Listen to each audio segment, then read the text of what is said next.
स्वागत करता हूं मैं आप सभी का आपके द नॉलेज वर्ल्ड इंस्टीट्यूट के इस डिजिटल चैनल पे। आज हम बात करेंगे क्लास 9th जो उसका मॉडल सेट है।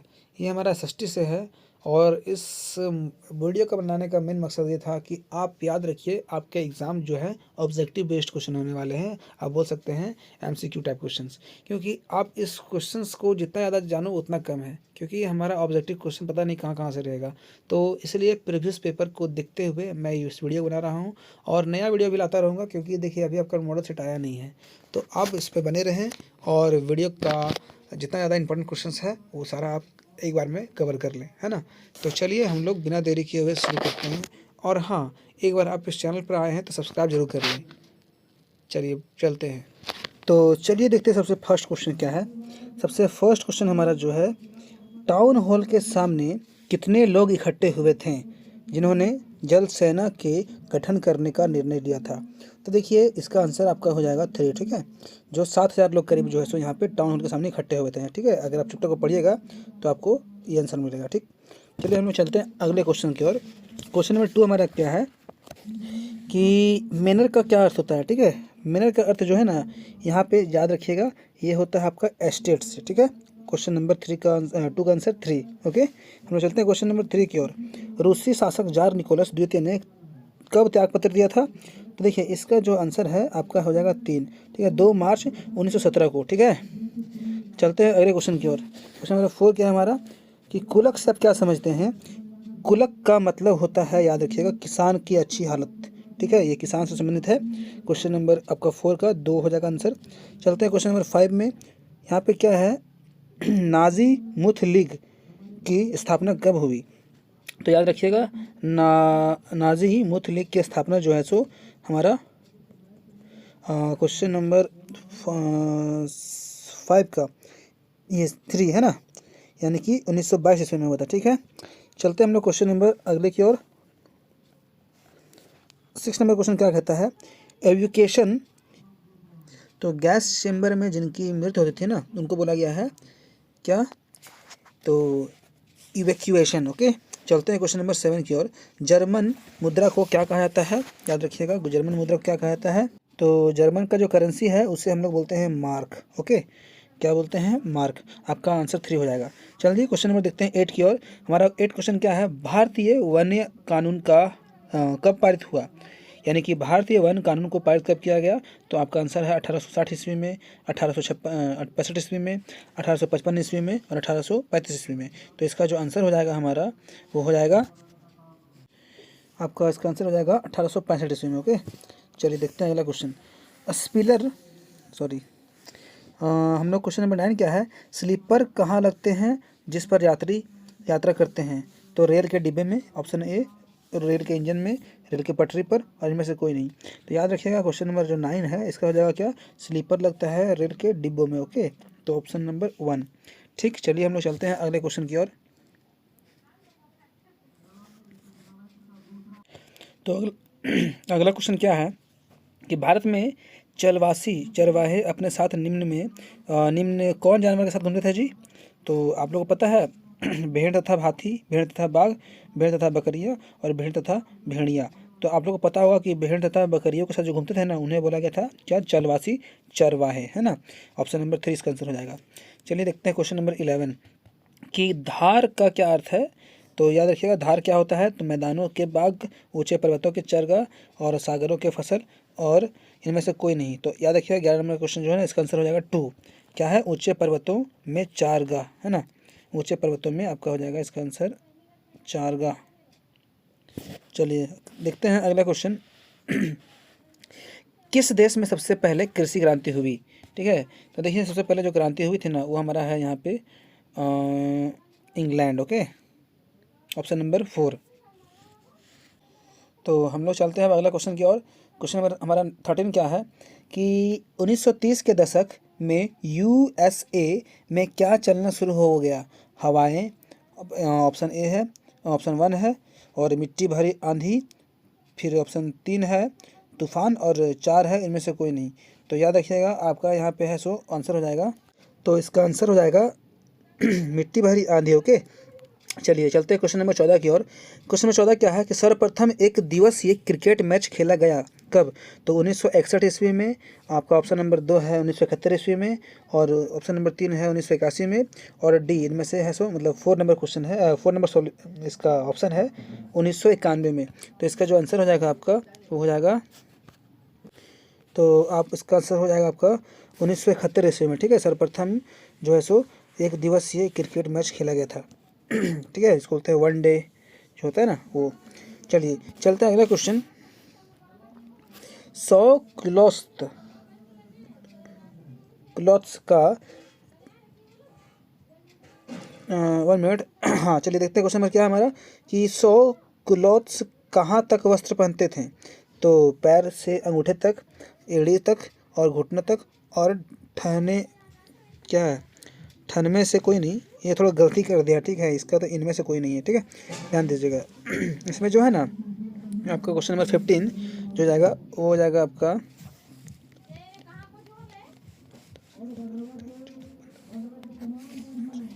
इसमें आपका आंसर हो जाएगा घुटने तक। ओके, आपका इसमें आंसर हो जाएगा घुटने तक। ठीक है, घुटने तक पहनते थे इन लोग। आग आते हैं क्वेश्चन नंबर नेक्स्ट। मोनक जी कोवासजी एंटी भारत के किस शहर में अदालत के। तो चलिए देखते हैं क्वेश्चन नंबर 16 क्या है। तो क्वेश्चन नंबर 16 क्या है कि मनोक जी कोवासजी एंटी भारत के किस शहर के अदालत में लगान अधिकारी थे? तो इसका आंसर है 3 है। ठीक है, क्या है क्वेश्चन नंबर, 1 मिनट क्या है इसका? ऑप्शन नंबर 1 है मुंबई, 2 है सूरत। तो ये है सूरत के अधिकारी थे। ठीक है, चलिए हम लोग चलते हैं अगला क्वेश्चन की ओर। क्वेश्चन नंबर 17 क्या है कि भारतीय भूभाग का कुल क्षेत्रफल कितना है? तो ये तो बहुत इजी क्वेश्चन है। क्या होना चाहिए बताइए आप लोग अपने अकॉर्डिंग? तो इसका आंसर हो जाएगा क्या, 32.8 है ना, यानी कि ये पॉइंट छोड़ दिया है, यहाँ पे है 32.8 लाख वर्ग किलोमीटर। ठीक है, चलिए चलते हैं अगला क्वेश्चन 18 नंबर। तो भारत देश किस गोलार्ध में स्थित है? तो हम लोग जानते हैं, ये भी हमारा आंसर इजी है, उत्तरी गोलार्ध में है ना, यानी कि नॉर्थन हेमिस्फीयर में। ठीक है, ये हो गया। चलते हैं क्वेश्चन नंबर 19 की ओर। क्वेश्चन नंबर 19 क्या है, ध्यान देंगे कि भारत का कौन सा स्थान 3 सागरों के मिलन स्थल पर स्थित है? तो पुडुचेरी आपका ऑप्शन नंबर 1 है, 2 कन्याकुमारी, ऑप्शन नंबर 3 है गोवा, ऑप्शन नंबर 4 इनमें से कोई नहीं। तो इसमें आपका जो आंसर हो जाएगा वो हो जाएगा 2 कन्याकुमारी। ठीक है, कन्याकुमारी हमारा जो है भारत का जो है ना 3 सागरों के मिलन से बना हुआ है। ठीक है, कन्याकुमारी। चलिए अगला क्वेश्चन देखते हैं 20 नंबर। 20 नंबर क्वेश्चन क्या है कि निम्नलिखित जस्ट वेट हाँ निम्नलिखित में से कौन सी नदी प्रायद्वीपीय भारत की सबसे बड़ी नदी है? तो याद रखिएगा उसका ऑप्शन नंबर आपका हो जाएगा 2। ठीक है, प्रायद्वीपीय भारत की सबसे बड़ी नदी जो है हमारा हो जाएगा गोदावरी। ठीक है, सबसे बड़ी नदी गोदावरी। ठीक है, ऑप्शन नंबर इसका 2 हो गया। चलिए अगला क्वेश्चन, ब्रह्मपुत्र नदी को तिब्बत में क्या कहते हैं? तो इसका ऑप्शन नंबर हो जाएगा ए, यानी कि 1। ठीक है, सांगपो कहा जाता है। ठीक, चलिए अगला क्वेश्चन देखते हैं। 22 नंबर क्वेश्चन में क्या है कि किस स्थान पर विश्व में सबसे अधिक वर्षा होती है? तो अभी तो लगभग देखते हुए कभी कि चिरापुंजी बहुत आता है नाम, लेकिन ये नहीं है। ठीक है, आपका यहाँ पे हो जाएगा ऑप्शन नंबर 3। ठीक है, क्या है, घासील राम। ठीक है, चलिए अगला क्वेश्चन, कुल वर्षा जो रबी फसल के लिए महत्वपूर्ण होता है को स्थानीय भाषा में क्या कहते हैं? तो मैंगो वर्षा, महावट, अम्ल वर्षा, और इनमें से कोई नहीं। तो क्वेश्चन नंबर 23 जो है इसका आंसर हो जाएगा ये 2, क्या है, महावट। ठीक है, यानी कि कुल वर्षा जो रबी फसल के लिए महत्वपूर्ण होता है उसे जो है स्थानीय भाषा में हम लोग क्या कहते हैं? तो महावट। ठीक है, चलिए अगला क्वेश्चन। क्वेश्चन नंबर 24 क्या है, लू शब्द का क्या अर्थ है? तो लू शब्द का अर्थ है, हम जानते हैं गर्मी में से यूज करता है गर्म हवा, है ना, गर्म हवा चलता है तो लू ले जाता है, इसीलिए अब ऑप्शन नंबर 2। ठीक है, अब अगला क्वेश्चन पढ़ते हैं। रबड़ का संबंध किस प्रकार के वनस्पति से है? तो याद रखिएगा रबड़ का जो खेती होता है ना वो होता है आपका ये उष्णकटिबंधीय वनस्पति में पाया जाता है। ठीक है, इसलिए उष्णकटिबंधीय प्रकार के वनस्पतियों में इसका संबंध है। चलते हैं अगला क्वेश्चन 26 में क्या है कि तिब्बती जंगली गधे का दूसरा नाम क्या है? तो याद रखिएगा इसका आंसर हो जाएगा कियांग। ठीक है, कियांग बोलते हैं इसको। ठीक है, बहुत लोग कन्फ्यूज़ करते हैं, नीला कर देते हैं, लेकिन नहीं, वो नहीं है, क्या है, कियांग। ठीक, चलिए चलते हैं अगला क्वेश्चन की ओर। क्वेश्चन नंबर ये 27 क्या है किस राज्य की साक्षरता दर सबसे अधिक है? तो ये बहुत इंपॉर्टेंट क्वेश्चन है, बार बार पूछता है क्वेश्चन। ये क्वेश्चन जो है सो आपका आ जाएगा 2 नंबर, ठीक है। केरल का जो साक्षरता दर है हमारे भारत में सबसे अधिक है, ठीक है। अगला चलते हैं, क्वेश्चन नंबर हमारा 28 है, स्थल और जल में निवास करने वाले प्राणी को क्या कहते हैं? तो इसे हम लोग बोलते हैं उभयचर, ठीक है। वो ना ही जलचर है ना ही स्थलचर है, वो दोनों पे रहता है ना, तो इसे बोलेंगे उभयचर। जो स्थल और जल दोनों पे निवास करे उसे बोलते हैं उभयचर, ठीक है, याद रखिएगा। चलते हैं क्वेश्चन नंबर 29 की ओर। आंतरिक प्रवास का उदाहरण निम्न में कौन सा है? देशों के बीच, देश के अंदर और राज्य के अंदर और केंद्र शासित प्रदेश के अंदर। तो हमारा इसका आंसर जो हो जाएगा वो हमारा हो जाएगा, तो इसको हम लोग क्या करेंगे, देश के अंदर के प्रवास को बोलते हैं आंतरिक प्रवास, ठीक है। जो बाहरी लोग आते हैं हमारे देश में उसको बोलते हैं बाहरी प्रवास, ठीक है, देश के बाहर के प्रवास। चलिए आगे देखते हैं। एक मध्य यूरोपीय देश है, ठीक है, एक मध्य यूरोपीय देश है, वो कौन है? पोलैंड है, अफ्रीका है, जापान है और ब्राज़ील है। बताइए इनमें से कौन होगा? याद रखिएगा, इनमें से जो है ना वो पोलैंड है, जो हमारा कहाँ पड़ता है? मध्य यूरोप में पड़ता है, ठीक है, मध्य यूरोप में पड़ता है। 1 मिनट, कहाँ गया? पोलैंड, ऑप्शन नंबर 1, ठीक। चलिए क्वेश्चन नंबर चलते हैं हम लोग 31 की ओर।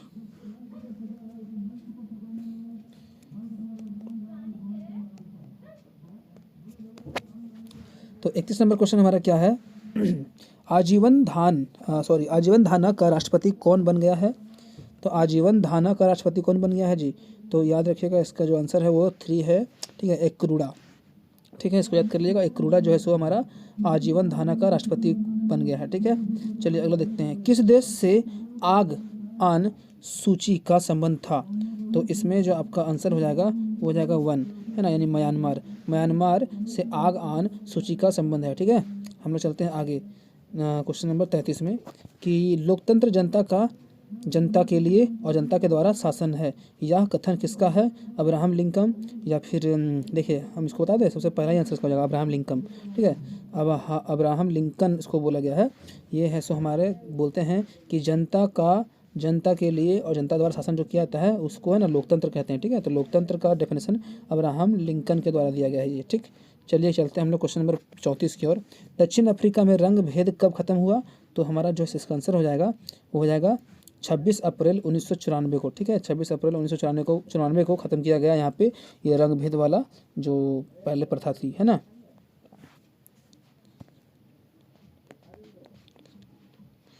चलिए हम लोग चलते हैं क्वेश्चन नंबर 35 की ओर, ठीक है। क्वेश्चन नंबर 35 क्या है? किसी भी 1 मिनट, हाँ, क्या है कि किसी भी बंदी बनाए गए व्यक्ति को कितने समय के भीतर मजिस्ट्रेट के सामने प्रस्तुत करना आवश्यक है? तो याद रखिएगा, इसको बोला गया करीब 24 घंटा। 24 घंटा के अंदर है सो कोई भी बंदी हो तो उसको मजिस्ट्रेट के सामने खड़ा किया जाता है, ठीक है। चलिए आते हैं क्वेश्चन नंबर 36 में। तो हमारा क्वेश्चन नंबर चलेंगे 36 क्या है? यहाँ पे बोला गया है कागज का एक छोटा सा टुकड़ा जिस पर सभी उम्मीदवारों के नाम और चुनाव चिन्ह छपे होते हैं ताकि उस पर मुहर लगाकर, है ना, वोटर अपनी पसंद जाहिर कर सके। इसे भोजपत्र बोलते हैं कि हस्तपत्र बोलते हैं कि मतपत्र बोलते हैं कि 4 नंबर लेखा पत्र बोलते हैं? बताइए क्या बोलते हैं आप लोग? तो इसमें आपका आंसर आ जाएगा 3 नंबर है ना, मतपत्र, क्योंकि हम लोग वोट कर रहे हैं ना, तो वोटिंग पेपर से बोला था मतपत्र, ठीक है, इंग्लिश में वोटिंग पेपर, चाहे वोट पेपर, ठीक है। चलिए हम लोग चलते हैं 37 नंबर क्वेश्चन की ओर। 37 में क्या है कि कुछ राज्यों में निर्वाचन क्षेत्र की संख्या ज़्यादा क्यों होते हैं? देखिए इसका जो आंसर हो जाएगा वो हो जाएगा आपका 1 मिनट, तो इसका आंसर हो जाएगा कि क्वेश्चन हमारा है ना कि देखिए कि अगर कोई निर्वाचन क्षेत्र में अगर ज़्यादा संख्या है तो इसका आंसर हो जाएगा मतदाता, यानी कि जो हमारे वोटर हैं उनकी संख्या अधिक होती है, इसलिए उनका संख्या ज़्यादा निर्वाचन क्षेत्र में रखा जाता है, ठीक है। अगला क्वेश्चन क्या है कि चुनाव चिन्ह कौन प्रदान करता है? तो इसका बहुत ही आसान सा आंसर है चुनाव आयोग, ठीक है। क्वेश्चन नंबर 38 का 2 ऑप्शन। 39 नंबर क्वेश्चन क्या है कि व्यास की व्यवस्था कौन करता है? तो हमारा क्वेश्चन नंबर 39 का जो हमारा आंसर है वो हो जाएगा न्यायपालिका, 3 नंबर, ठीक। 39 नंबर हमारा क्वेश्चन बन गया। 40 में आते हैं, राष्ट्रपति का कार्यकाल कितने वर्ष के लिए होता है? तो कोई भी नेता मंत्री रहे 5 साल, ठीक। तो चलिए चलते हैं हम लोग अगले क्वेश्चन की ओर। क्वेश्चन नंबर 41 क्या है कि वह व्यक्ति जो बिना कोई वेतन के लिए अपने स्वामी की सेवा करता है और अधिकार नाम की चीज़ से उसका है ना जीवन में दूर दूर तक कोई संबंध नहीं होता है। तो इसका आंसर बता देते हैं, वो हो जाएगा दास। दास का मतलब होता है गुलामी, नौकर। नौकर जो होता है ना वो गुलाम जो होता है कोई राजा का, जो कोई मालिक का, तो वो है सो हमारा इसका यहाँ पे आंसर हो जाएगा। ठीक है, चलते हैं 42 क्वेश्चन की ओर कि इनमें से एक राजनीतिक अधिकार है, वो क्या है बताइए। तो हम लोग देख रहे हैं कि यहाँ पे भोजन का अधिकार, घूमने का अधिकार, झगड़ा का अधिकार और वोट और चुनाव जो है सो लड़ने का अधिकार, ये हमारा राजनीतिक अधिकार है। ठीक है, खाने पीने घूमने नहीं है, ये आपका वोट चुनाव अगर आप लड़ रहे हैं चाहे खड़ा हो रहे हैं तो यही आपका राजनीतिक अधिकार है। ठीक है, चलिए चलते हैं अगले क्वेश्चन की ओर। क्वेश्चन नंबर 43 क्या है, एक ही भूमि पर उत्पाद करने की एक विधि झूम खेती कहलाती है या फिर बहुविध फसल प्रणाली कहलाती है या हरित क्रांति, इनमें से सभी। तो आप लोग पढ़े हुए हैं, बताइए क्या आ जाएगा इसका आंसर। इसका आंसर जो है सो आप है ना हमको क्वेश्चन नंबर 43 है ना, तो चलिए बता देते हैं हम, बहुविध फसल प्रणाली है। ठीक है, एक ही भूमि पर आप उत्पादन करते रहिएगा अलग अलग विधि से, तो वह बहुविध फसल कहलाएगा क्योंकि आप उसमें बहुत सारा विधि अप्लाई कर रहे हैं। ठीक, चलते क्वेश्चन नंबर 44 की ओर। उत्पादन के मुख्य कारक कौन नहीं है। तो उत्पादन का मुख्य कारक कौन नहीं है जी, तो हम लोग देखते हैं यहाँ पे ऑप्शन दिया हुआ है। भूमि तो है, ठीक है, भौतिक पूंजी भी है, मानव पूंजी भी है, बाजार नहीं है। बाजार जो है ना सेवा क्षेत्र है, ठीक है, इसलिए इसमें हमारे नहीं आएगा उत्पादन के लिए। ठीक है, बाजार फाइनल स्टेज होता है। ठीक है, आपका सामान का उत्पादन हो गया, जाकर के आपको मार्केट में बेचना है, तो बाजार हमारा क्या है, उत्पादन कारक नहीं है। ठीक है, चलिए देखते हैं क्वेश्चन नंबर 45 क्या है कि सन 2000 में शिशु मृत्यु दर कितनी थी। तो इसका आंसर हो जाएगा 75। ठीक है, 75%। ठीक, इसको आप बोल सकते हैं कि 75 इसका आंसर आ जाएगा। ठीक है, चलिए देखते हैं एक देश का श्रम शक्ति क्या है। तो कोई भी देश हो उसका जो है सो वहाँ के काम करने वाले मजदूरों के जो है ना उसको श्रम शक्ति बोला गया है। तो यहाँ पे आपका आंसर हो जाएगा 15 से 80 वर्ष तक, ये 15 से 75 और 15 से 59 है ना। तो ऑप्शन नंबर 3, 15 से 59 तक का जो होता है ना ये श्रम शक्ति होता है, मतलब आदमी इतना एज तक खट सकता है, मेहनत कर सकता है। ठीक है, चलिए देखते हैं अगला क्वेश्चन। हमारा क्वेश्चन नंबर क्या है, 47 नंबर क्वेश्चन। 47 क्या है कि ग्रामीण राष्ट्रीय ग्रामीण रोजगार गारंटी अधिनियम, इसको बोलते हैं नरेगा, है ना, कब पारित किया गया। तो इसको हम लोग को पारित किया गया है 2005 में। ठीक है, ये 2005 में पारित किया गया था। क्वेश्चन नंबर 48 में आते हैं। हमारा क्वेश्चन नंबर 48 क्या है कि विश्व के किस देश में सर्वाधिक निर्धनों की संख्या है, यानी कि दुनिया भर में सबसे ज़्यादा गरीब लोग कहाँ रहते हैं। तो इसका आंसर दिया जा रहा है नाइजीरिया। नाइजीरिया में ज़्यादा गरीब लोग हैं, हालांकि पता नहीं क्योंकि भारत में भी बहुत गरीबी है ना। चलिए नाइजीरिया इसका आंसर दिया है। ठीक, हम लोग चलते हैं 49 की ओर।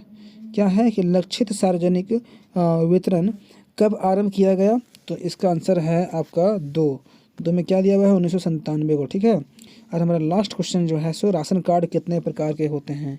तो राशन कार्ड आपका जो है सो यहाँ पे 3 प्रकार के होते हैं। ठीक है, याद रखिएगा। ठीक है, तो हमारा इसमें आंसर हो जाएगा 3 है। और बता दें कि यहाँ पे आपका 3 तरह का कार्ड होता है। एक होता है अंत्योदय कार्ड, जो कि बहुत ज़्यादा गरीब जो होते हैं ना उनको दिया जाता है। ठीक है, और दूसरा होता है हमारा BPL कार्ड, ठीक है, जो गरीबी रेखा से नीचे आते हैं। और एक होता है थर्ड जो है सो हमारा वो हो गया APL, जो है सो गरीबी रेखा से ऊपर के लोग होते हैं। 3 तरीके का कार्ड जो है सो हमारा भारत में चलाया जाता है। तो चलिए उम्मीद करते हैं कि आपको ये सारे क्वेश्चंस समझ आए होंगे। तो ऑब्जेक्टिव क्वेश्चन हम लोग जितना ज़्यादा जानेंगे उतना ज़्यादा कम है ना। तो ऑब्जेक्टिव क्वेश्चन को ज़्यादा जानकारी प्राप्त करने के लिए आप हमारे इस चैनल को सब्सक्राइब कर सकते हैं, क्योंकि इस चैनल पे लगातार वीडियो आती रहेगी आपके एग्जाम बेस्ड क्वेश्चन को लेकर के। ठीक है, तो चलिए जाने से पहले एक बार फिर से बोल दें, subscribe this channel, okay, and share with your friends. चलिए बहुत बहुत थैंक यू, धन्यवाद।